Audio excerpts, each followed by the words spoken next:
a different landscape all the time. So you start in the village where you're able to see all the fruit trees and everything is super green there as well, but it's super warm as well. And then you come into the valley area, then the air is already fresher, you would need your jacket. You can see the rock slide and the landslide, and from this part it's very beautifully visible. The U-shaped valley, they were formed by the glaciers throughout all the 40 ice ages that Norway had.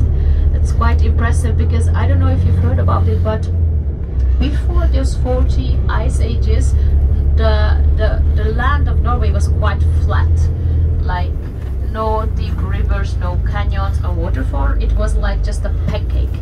And then the ice ages, of course, with the erosions and with the fact that, of course, the ice is splitting the rock and it comes deeper and deeper in the land, these wonderful, now super easily visible U-shaped valley were formed throughout the glaciers. Because even 20,000 years ago, when the last ice age ended around the land of Norway, the land was covered in about 2,000 meters thick ice, and of course it has a massive weight, and when it started to melt, it through gravitation it slided to the lowest point. So that's how these beautiful fjords were created, and after a while, of course, the curve was deeper. These canyons were, and these U-shaped valley were deeper than the level of the sea. So when it reached actually the sea, the water came in and filled up those valleys, and the process did not end. We will have, of course, many other ice ages, not right now, that's for sure.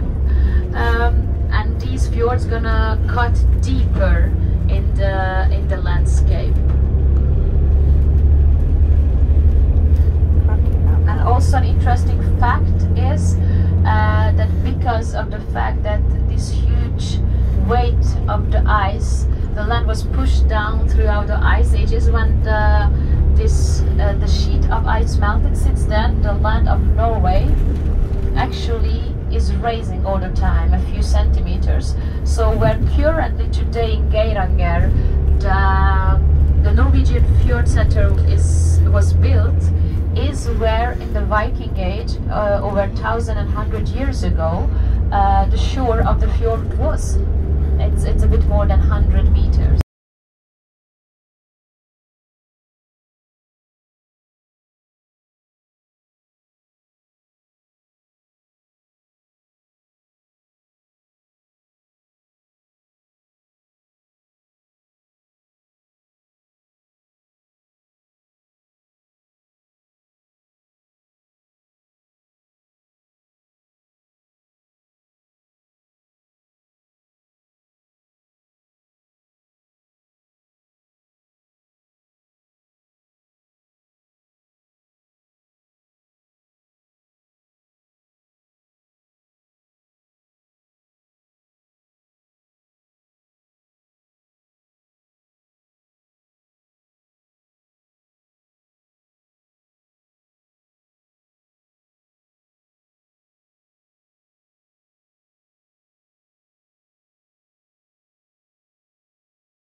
Okay, so we can stay here until 10:10. It's gonna be easy to remember, which means you will have, wow, you will have more than 30 minutes. That's amazing.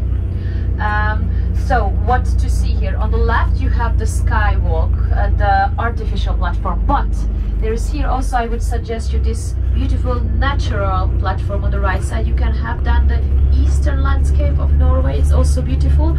You can also build up these small cairns of these stone towers. It is said that once you build up once, you will return to the place in your lifetime. So if you wish to visit Skywalk again, just make sure you build up that small stone tower. You saw already the souvenir shop entrance. The toilets are outside, so you need to take the path on the right. So now, oh my god, these, I mean, I love people with campers, but can't they think about other bus drivers? And now we're gonna take the shit of the dog now.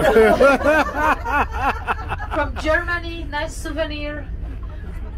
Well, my uncle always says he's a driver, that whenever I go somewhere, that yeah, good luck, but in his way it's like just have a good slide under with the car, which means like yeah, everything should go fine. And now with these dogs we're gonna have a good slide to do that, definitely.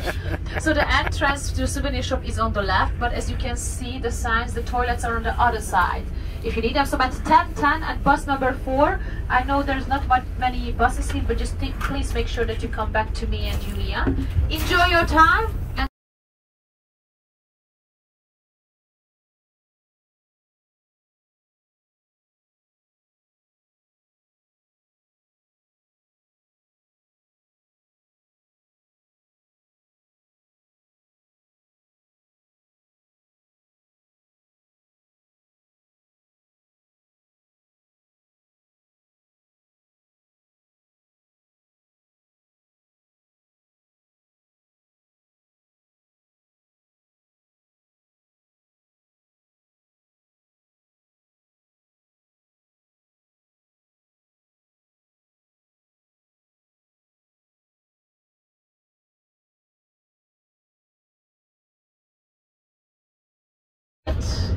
Unbearable for the eye. Look on the right, if you're on the right side, there are all the little cars driving up and down.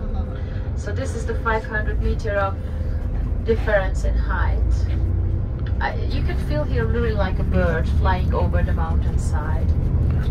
So thank you first of all for all of you being punctual when coming back. This will allow us to spend really enough time at our next but last photo stop at the Fjords Gorge. I had a few questions during the break here and there, so I try to answer, of course, all of it, and also free to just shout your question throughout the bus. It will get here for sure. So one of the questions was if the snow here melts away completely during the summer, and yes, like most of the mountain peaks, there will be gray and black, so it is way more dramatic and beautiful right now. Oh, the cars are coming now, so we just had the perfect timing, like so yes, so it's way more beautiful now in this period of the time. The other question was if the fjord freezes over. Well, the Geiranger Fjord is 258 meter deep and salty water because it has connection with the sea. And although the melting water that arrives and falls from the mountains, it's sweet water, it can happen only that the upper sheet, when it's really cold, freezes over. But that's just in extreme cases. You cannot go skating over it. But it happened, this winter was quite cold because generally the average temperature are -5 +5 degree. But this year we had -14. So part of the Geiranger Fjord was covered with ice sheets basically, and for the bigger boat it would not mean a problem. But for example the rib boat, they were trapped, like they tried to go after, like you know, in the right after in the shadow of the ferry, and then the ice just closed before them, right after the ferry. So they were trapped. Of course, people didn't panic, but it was really funny to see like a rowboat trapped in the middle of Geiranger Fjord in the ice. Maybe the passengers there did not find it that funny, but I found it. I find it super funny. And in the nearby Nordfjord, it was minus 23 degrees. So this was an extreme cold winter. We are not surprised by climate change that the winter is gonna be surprisingly from time to time colder, and the summer is gonna be like this. So maybe in a decade or two you can come to Norway as if you were just visiting South Spain and enjoy a mojito on the beach side of Geiranger in a fjord which has like 30 degrees. So who knows? Well, right now the mountain lakes, most of them are still frozen, but in the summertime it's really refreshing when I'm going for a hike and I just jump in and then I jump out, because it's you cannot really swim in it. If you have this neoprene outfit, quite usually for children they give a special swimming suit or like a bathing suit in order that they don't catch cold. But well, the secret is you need to move, so children are quite active. And yeah, but you will see people not swimming in the fjord, but more like just playing the children in the water, etc. And the adults, they are always at the shore, so they're just watching over from the land, the children. But after a while, somehow people get more picky with temperatures. Anyway, so the Geiranger Fjord does not freeze over completely, as I said. What freezes over are these mountain lakes, as I said, and I don't know who of you visited, for example, the Olden lake yesterday, or you've seen it when you visited Brigstad. Well, many of the drivers in that region, I don't know if they told you, but when they were like teenagers, what they did actually when they got a driving license and the lake was frozen over, that's why they tested the full speed of the cars. And I have to tell you, that is a very responsible decision, because you need to know how you drive on ice. You cannot practice it on dry circumstances.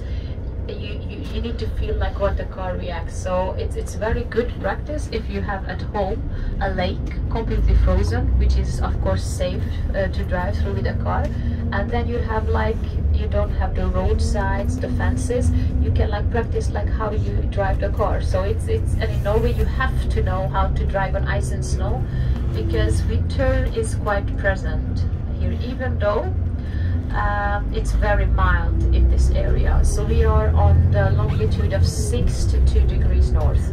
That in Alaska or Siberia would mean that, well, you need really good coats and trousers and everything, and it's better that you stay inside, but indoors. But here, as in, for example, Geiranger, it's -5 +5 degrees Celsius in Celsius, which varies as an average over winter time. And this is thanks to the Gulf Stream, or the North Atlantic Stream, that actually starts the Gulf Stream in the Gulf Bay in Mexico, and then it warms up the warm water, the warm stream actually warms up the whole coastline.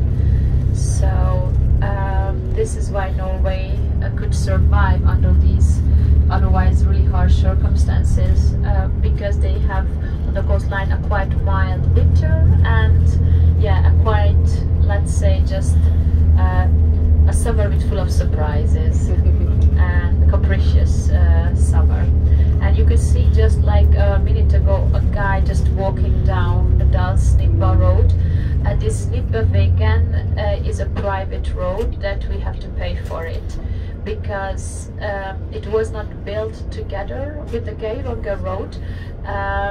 They did not have the financial support back then, so it was built in the 1930s, but of course during World War II it was not open, so they opened it, they really took in use in the 50s, but the money, the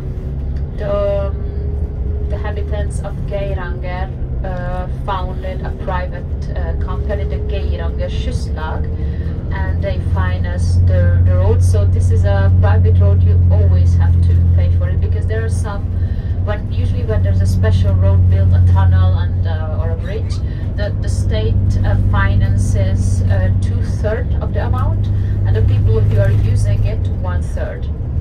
So when after this 1/3 is paid down, you can take it for free. But this road you always have to pay for. So quite often we can see some campers or cars parked down, and then people just make a hike up this last 5 kilometers. They hike up, which is quite a tough hike if you think about it's 500 meters in 5 kilometers. That's a steep one. So it's no wonder. Oh, before we cross the barrier, here on the left you can see the dried birch barks. That's what I was referring to, that they insulate on the left side near this house. So this is what I mentioned, that it insulates quite well the houses. And nowadays, of course, there's a replacement from plastic, but when they are renovating old buildings, usually they use the plastic sheet and plus extra the birch bark, because it needs to look authentic from the outside, but also that it means that probably you don't have to renovate the house for the upcoming 50 years. Let's just see if anybody's skiing here. I cannot. Probably it's already too, the quality of the snow, it's already not good enough.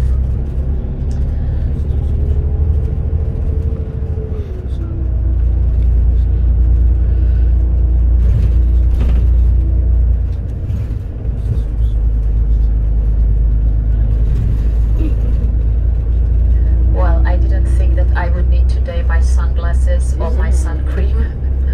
I just showed some of you like the tiny bit of sun cream that I brought with me for this season, and I definitely need to buy new ones, because this is gonna be just emptied this week. And I'm lucky because now I'm, you know, like I'm not wearing like summer outfit, because we have our uniform, so like long trousers and like shirts. But when you just go out, then you need to cover like really your face, your body and everything, and then it just finishes in 3 days.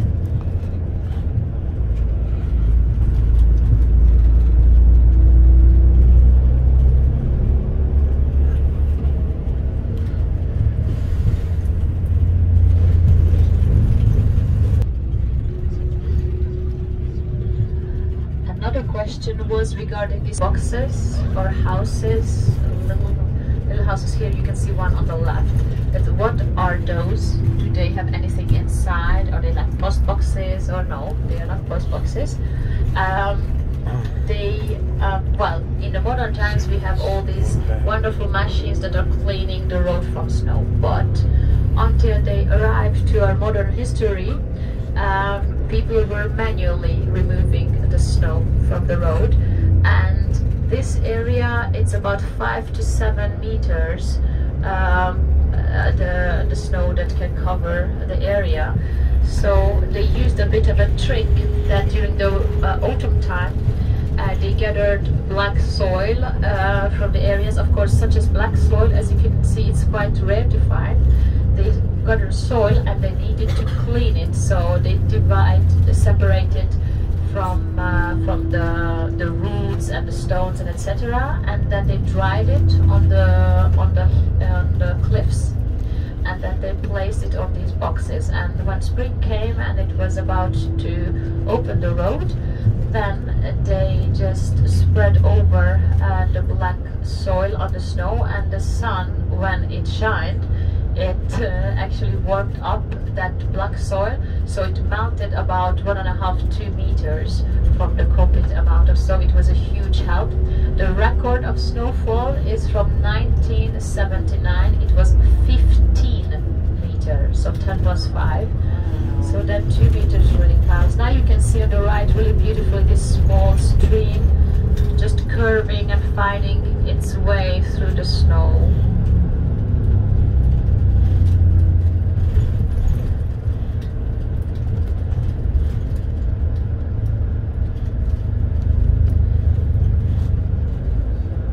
Wow, some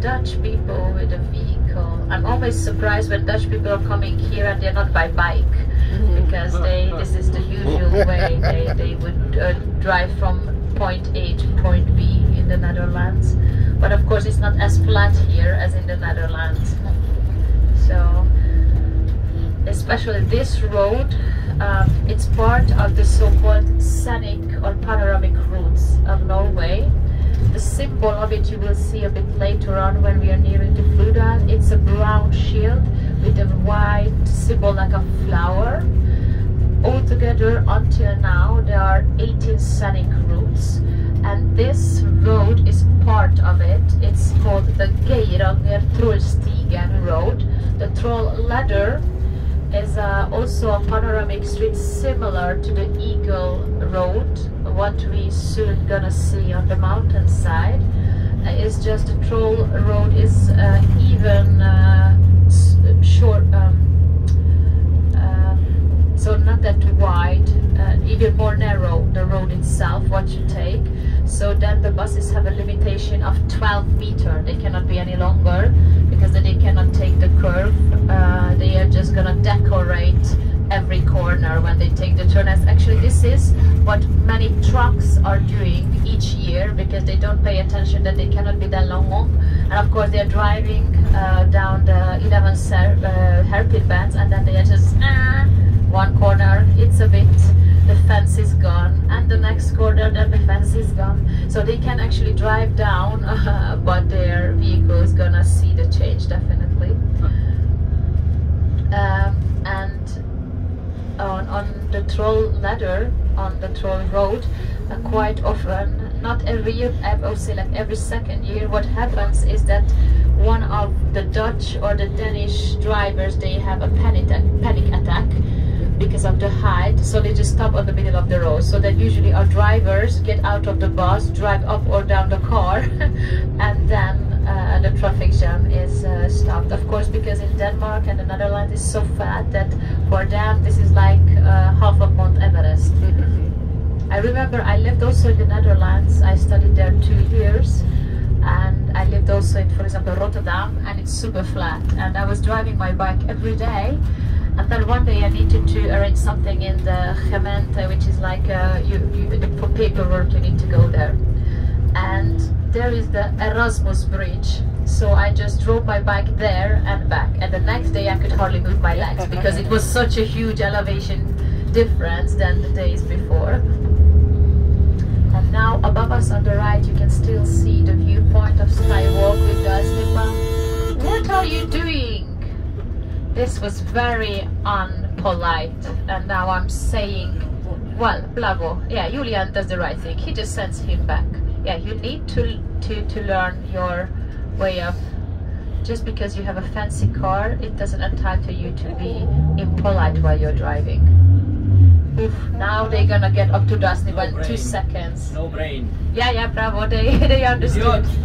Idiot. Yeah, there's an expression Norwegian driver quite often use here when the cruise ship Costa Chaotica is here, and that is du are en IQ-troll. It means you are an IQ troll. It means your intelligence quota is as high as a troll, so it means you're very stupid. So you can just learn this phrase. You will use it in the upcoming days. I don't know, where is the next port after Hellesylt your cruise ship's gonna visit?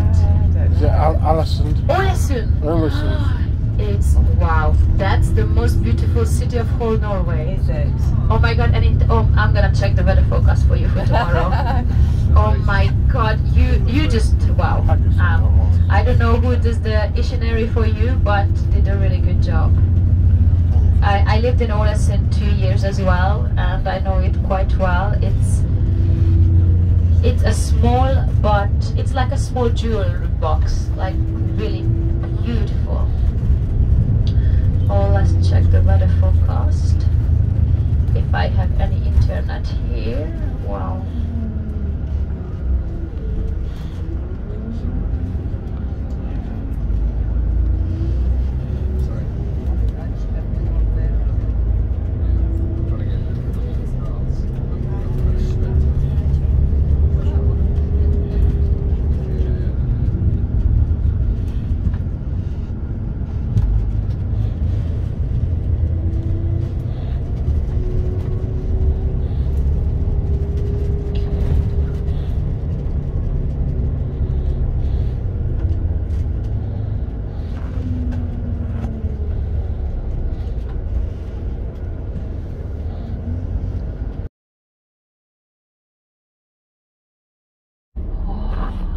the sun, this is the best morning view of Hula waterfall.